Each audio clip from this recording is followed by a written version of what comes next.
Assalamualaikum warahmatullahi wabarakatuh.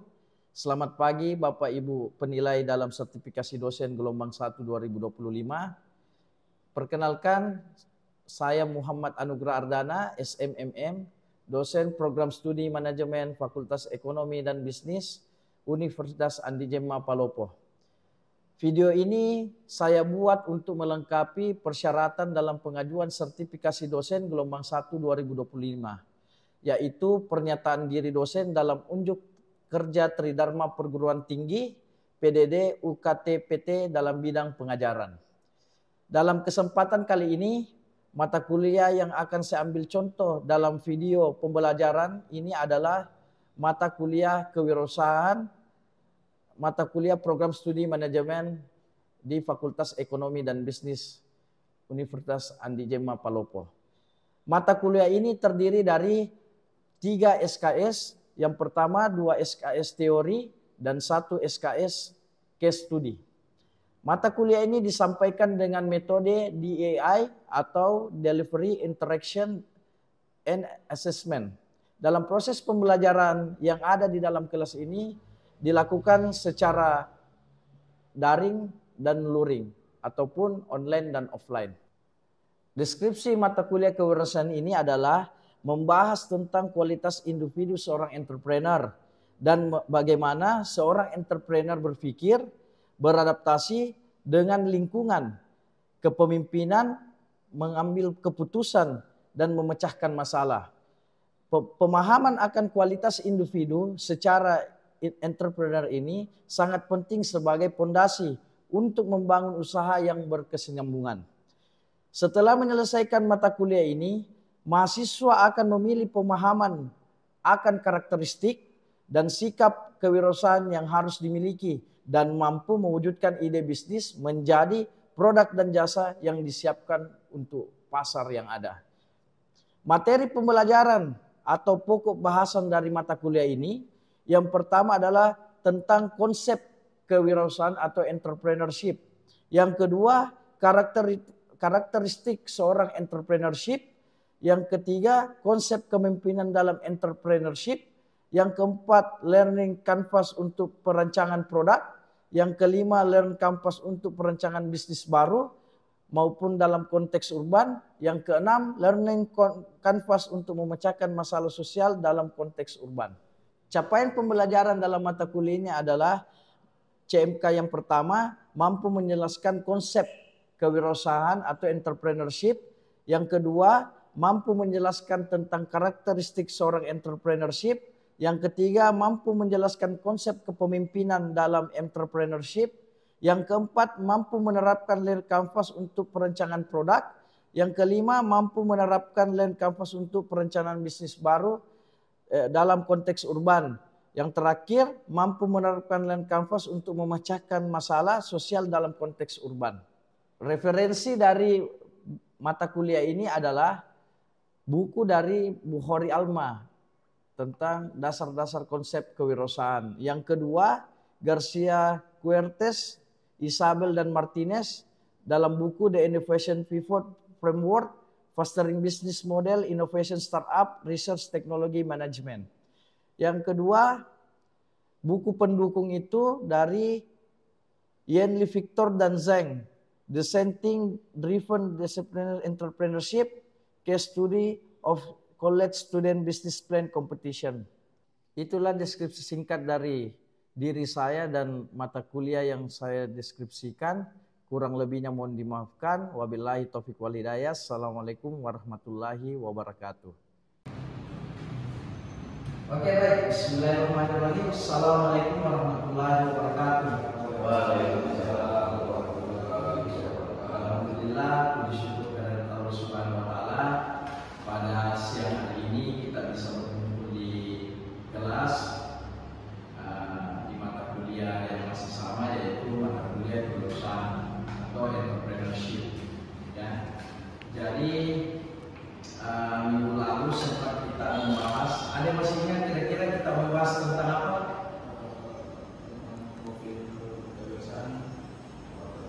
Apa lagi? Ada yang masih ingat?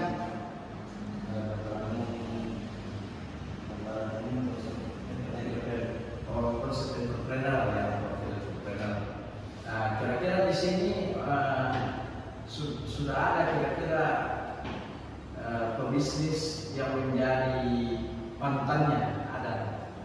Siapa yang sudah ada kira-kira? Karena minggu lalu kan tentang profil entrepreneur ya, atau wirausaha. Siapa yang untuk Indonesia lah, pengusaha Indonesia? Siapa yang latar? Saya menjawab Pak. Kalau saya itu video ekspor. Oh, Julio Ekspor. ekspor. Apa dia pengusaha apa? Dia banyak usahanya, terutama yaitu usaha itu yang pertama eksportir. Oh, eksportir. Yang kedua dia menjual suatu produk dari Indonesia itu seperti rempah-rempah. Oh, rempah-rempah ya. Oh, ekspor rempah-rempah. Oke, ada lagi yang lain? Sebelum kita lanjut ke materi berikutnya, kira-kira siapa atau yang luar negeri lah, Bill Gates apa, Jack Ma, kira-kira ada? Idola, apa? Saya sendiri setelah di Oh, setelah model Facebook luar biasa ya. Oke, cukup kalau begitu ya. Ya, jadi sekarang kita masuk ke materi berikutnya tentang karakteristik seorang entrepreneur ya, atau seorang pengusaha. Nah, sebelumnya sebelum kita masuk, alangkah baiknya kita berdoa ya sebelum kita belajar. Jadi sebelum kita masuk ke materi ini, ya, kita berdoa menurut keyakinan kita masing-masing, berdoa yang baik.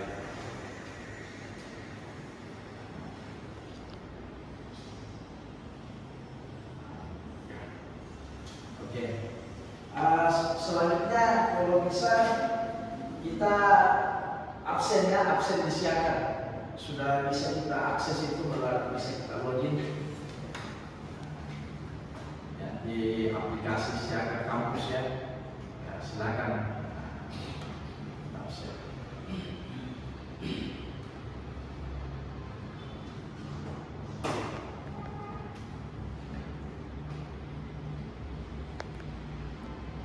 Oke, sudah.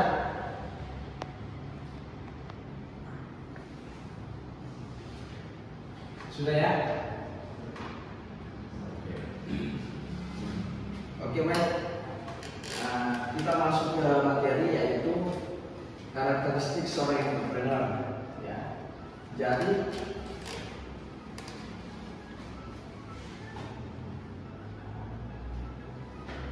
di dalam karakteristik seorang entrepreneur itu ada namanya potensi diri.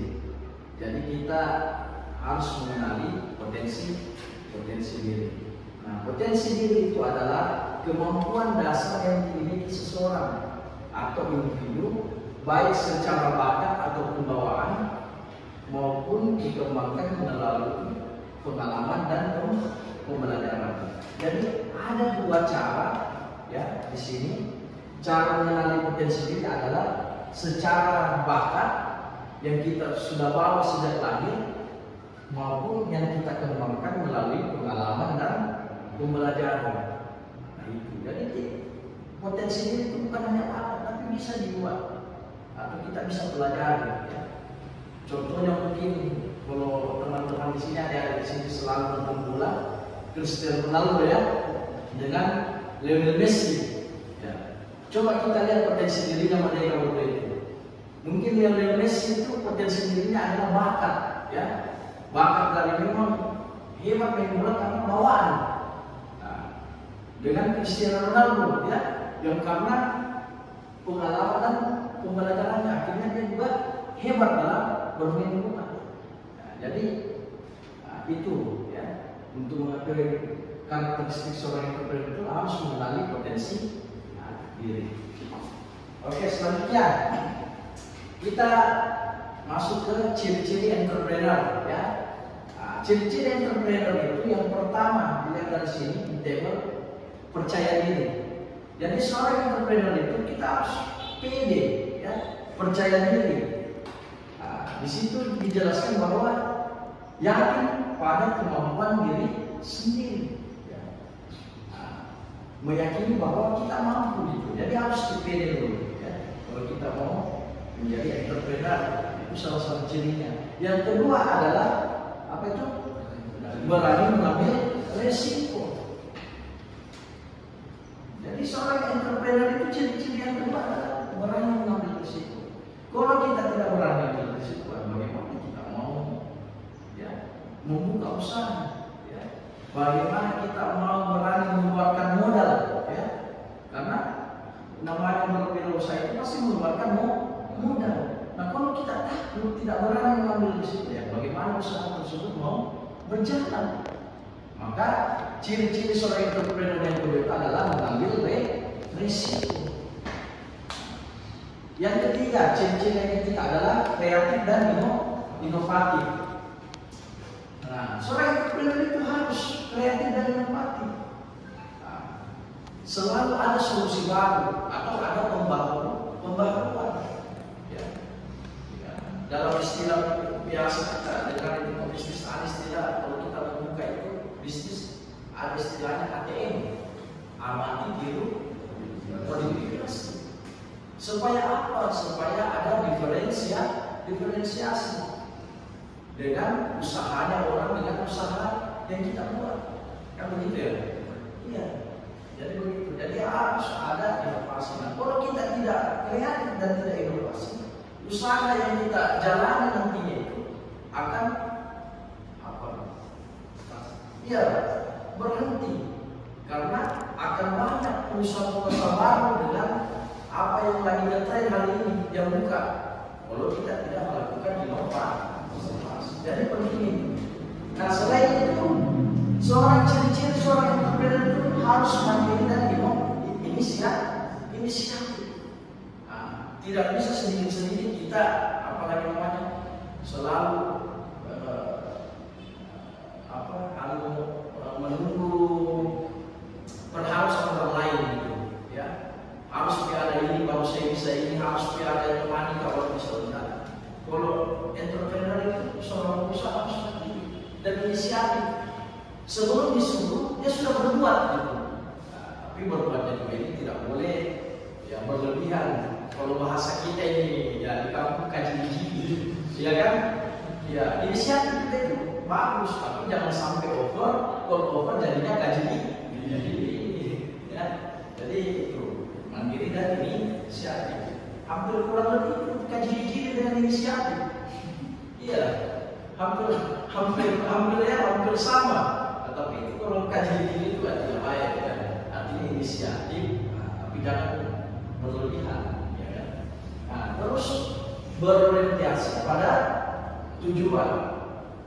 Jadi bisnis itu ya, sebagai kita seorang entrepreneur harus ada tujuannya. Nah, misalnya kita merencanakan 5 tahun ke depan, oh ya masih skala mikro, masih usaha skala kecil.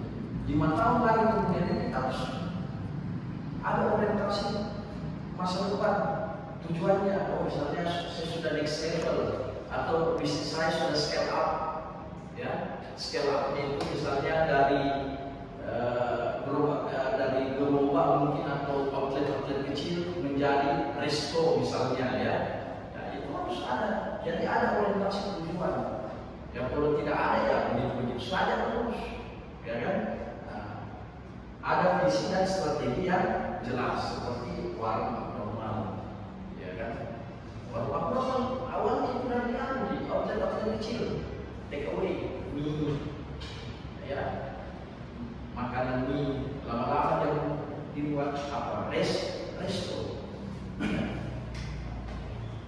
Dipaham ya sampai di sini? Oke, selanjutnya. Nah, ada cara mengenali potensi diri. Nah, karena kita masih membahas tentang karakteristik seorang pengusaha atau entrepreneur. Cara mengenali potensi diri. Yang pertama itu harus kita merefleksikan diri kita. Nah, dengan cara apa? Mengetahui kekuatan dan kelemahan. Dan ini harus kita jujur. Tidak boleh kita tidak jujur terhadap diri sendiri. Kita tidak tuliskan kira-kira kekuatan di sini, kekurangan di sini. Jadi harus kita refleksikan diri sejauh mana kita punya potensi, ya, supaya kita bisa mengetahui sejauh mana usaha yang kita bisa jalani.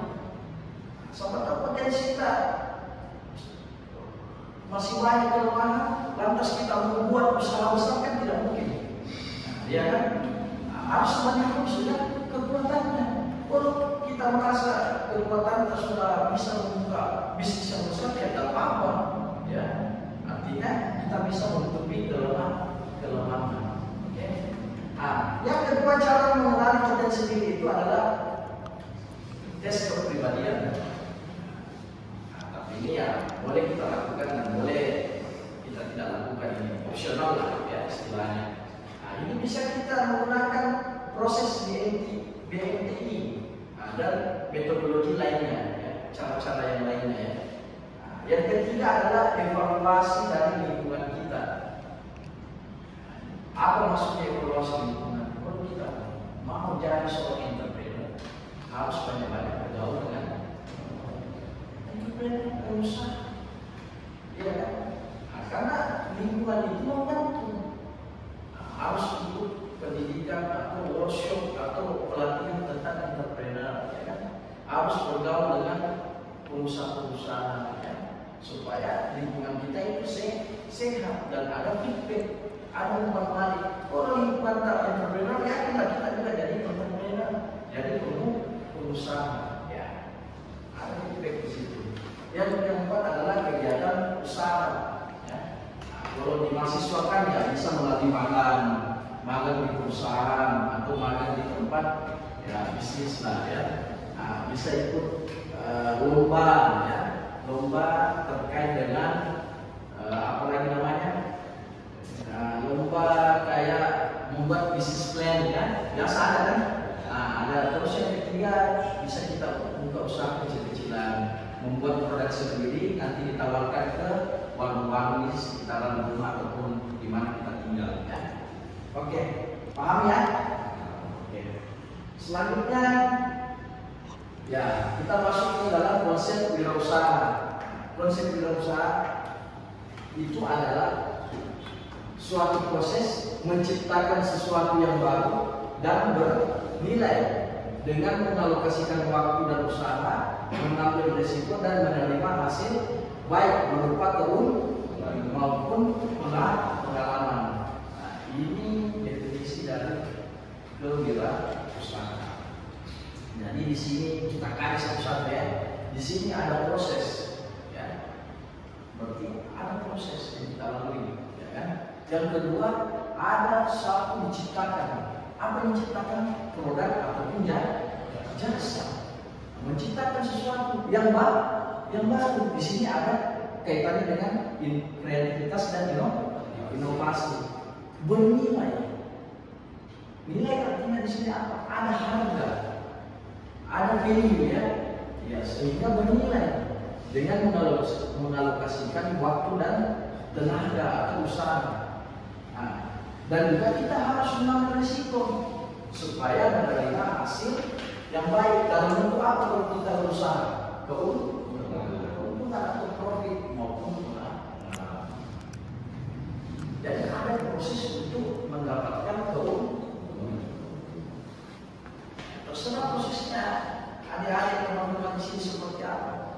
Pada dasarnya nanti semua berada pada profit atau keuntungan. Oke, kita lanjut. Wirausaha sebagai pengembangan diri. Jadi wirausaha itu juga mengembangkan kita punya kualitas diri, ya, pengembangan diri. Ya. Dilihat dari aspek karakteristik. Di situ ada tanggung jawab dan disiplin. Contohnya apa? Menepati janji pelanggan. Ya. Menepati janji pelanggan artinya apa? Seorang pengusaha itu harus ada karakter yang baik, tanggung jawab dan disiplin. Biasa kalau kita mau janji, apa yang terjadi? OTW, ya, 5 menit lagi, ya. Hah?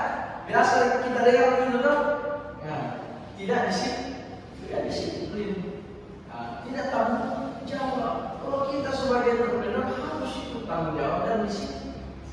Karakter itu yang kita harus punya, ya. Oke, yang selanjutnya adalah keterampilan. Nah, keterampilan itu penjelasannya itu ada komunikasi dan manajemen. Di dalam bisnis itu kan, di dalam usaha itu kan ada namanya sistem. Ya, sistem itulah yang bernama manajemen. Ya, manajemen ini kita buat di dalam bisnis itu supaya bisnis itu berjalan dengan baik dan profesional. Ya. Nah, supaya apa?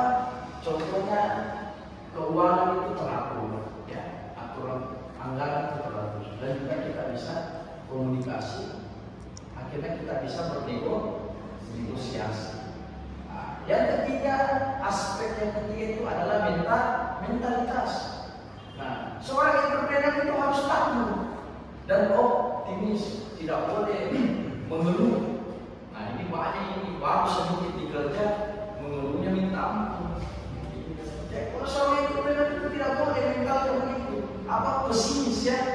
Pesimis tidak boleh, harus optimis, ya. Tangguh, tidak baru sedikit mengeluh lagi tidak boleh.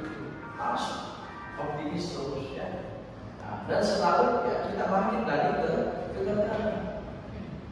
Jangan karena ada masalah sedikit langsung loyo lagi.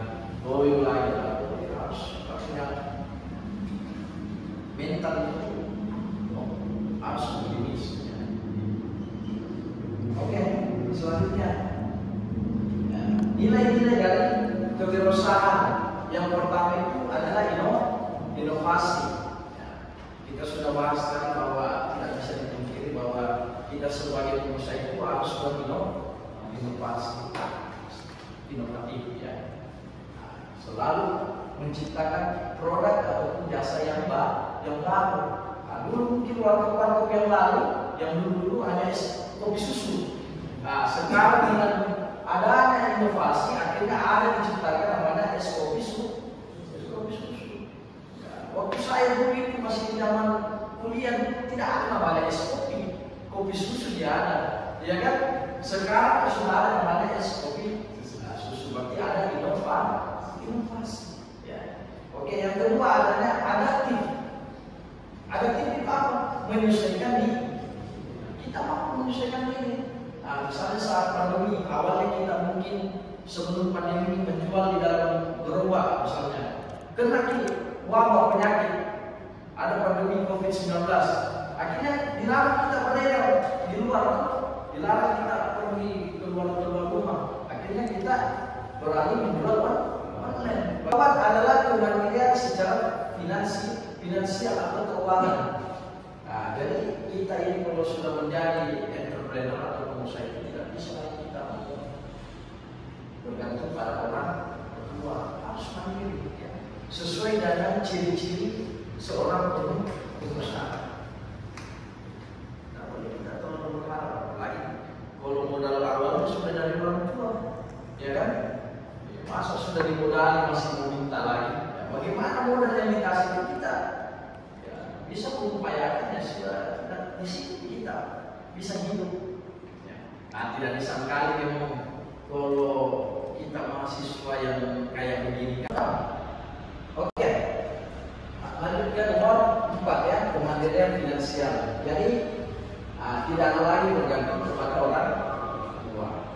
Ya, tidak ada lagi kita bergantung karena kita kembali lagi ke ciri-ciri dari pengusaha entrepreneur itu. Ciri-cirinya adalah mandiri. Jadi walaupun memang begitu di dalam bisnis itu kan, apalagi ada di mahasiswa ini kan, ya ditahulah modalnya paling murah ya. Bukan dari orang tua ataupun keluarga, pinjaman dari bank ataupun leasing, ya. Dari mana lagi kalau bukan dari situ, ya. Oke, selanjutnya kesan dan tujuan hidup, ya. Jadi kita lihat secara terwujudan visi, ya, Misalnya kita membuat sebuah bengkel untuk ramah lingkungan. Dampak sosialnya apa? Ya usaha edukasi anak yang tidak mampu. Yang terakhir adalah hidup mandiri. Itu contohnya misalnya kewirausahaan dan tujuan hidup. Jadi ya contohnya ya dalam perwujudan visi itu misalnya contoh kita membuat motor ramah lingkungan. Kita lihat dampak sosialnya itu ya usaha edukasi untuk anak yang tidak mampu. Dalam segi perjalanan hidup mandiri itu ya kita harus membuka usaha sesuai dengan passion. Passion itu ya kira-kiranya apa yang kita sukai ya. Itu passion itu. Jadi bukalah usaha sesuai dengan kita punya passion atau apa yang kita sukai. Selanjutnya, oke, terima kasih. Materinya sudah habis. Selanjutnya, kira-kira ada di sini ada pertanyaan terkait materi yang saya sampaikan, atau kita bisa diskusinya. Silakan. Ya. Saya itu bisa berikan. Ya. Saya ingin membuat produk, tapi produknya produk lokal, produk Bugis. Jangan perkenalkan produk ini untuk seluruh wilayah itu bagaimana? Slogan wilayah apa? Untuk perkenalkan produk saya bagi yang produk lokal. Contohnya saya produknya itu bagongko, tapi di-update jadi ada rasa original, coklat dan vanilla. Bagongko. Oh, bagongko. Oh iya. Ya, cukup menarik juga ya. Jadi sebenarnya kalau kita mau membuat produk kue tradisional ya, seperti bagongko, sudah bagus itu. Artinya apa? Di situ tadi keinginannya ada ini untuk bagaimana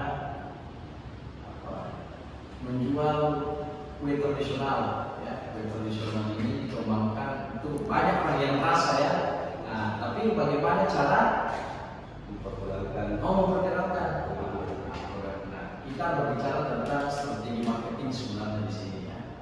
Bagaimana kita bisa memulai itu banyak caranya. Kita bisa melakukan iklan secara online, membuat akun media sosial untuk memperkenalkan kita punya brand ya. Yang kedua, kita harus bermitra dengan pemerintah, membangun mindset masyarakat bahwa sekarang sudah ada brand ya kan, kue tradisional bagongko ini dengan varian rasa yang lain. Ada untuk tambahan topik macanya misalnya, ada red velvet ya, ada coklat ya kan. Jadi sebenarnya terkait dengan itu harus melakukan pemasaran yang kuat ya. Pemasaran yang nanti dilakukan dengan strategi pemasaran digital ya. Digital karena hari ini kita ada di era 4.0 atau era digitalisasi, maka kita harus memperkenalkan melalui digital, promosi di media-media online lokal misalnya kan. Dan juga kita harus bermitra dengan pemerintah daerah supaya membantu kita untuk memperkenalkan produk yang kita buat tadi. Kira-kira begitu. Secara singkatnya sebenarnya nanti kita bisa diskusikan dari luar kelas ya terkait dengan metodologi atau strategi pemasaran yang kita bisa lakukan. Tapi ya itu cukup saja untuk itu saat ini ya, nanti kita diskusikan. Oke, ada lagi kira-kira pertanyaan? Cukup ya? Cukup ya, karena waktu juga sudah habis. Kalau itu mungkin minggu depan saya kasih tugas ya, tugas kita buat. Tugasnya apa? Nanti adik-adik ini membuat profil wirausaha, seorang wirausaha. Jadi cari wirausaha yang kita kagumi lah, atau kita fans sama seorang entrepreneur. Siapa? Ada yang dari luar negeri, ada juga dari dalam negeri. Itu kita buatkan namanya profilnya, terus nanti saya mau tanya satu-satu minggu depan alasannya kenapa kita suka dengan itu. Contohnya kayak Bill Gates ya, kalau di Indonesia mungkin di luar negeri, kalau di Indonesia misalnya Sandiaga Uno ya, misalnya ya. Nanti dibuat seperti itu ya tugasnya. Oke, mungkin itu saja materi untuk pekan ini. Wabillahi taufiq wal hidayah. Bismillahirrahmanirrahim. Assalamualaikum warahmatullahi wabarakatuh.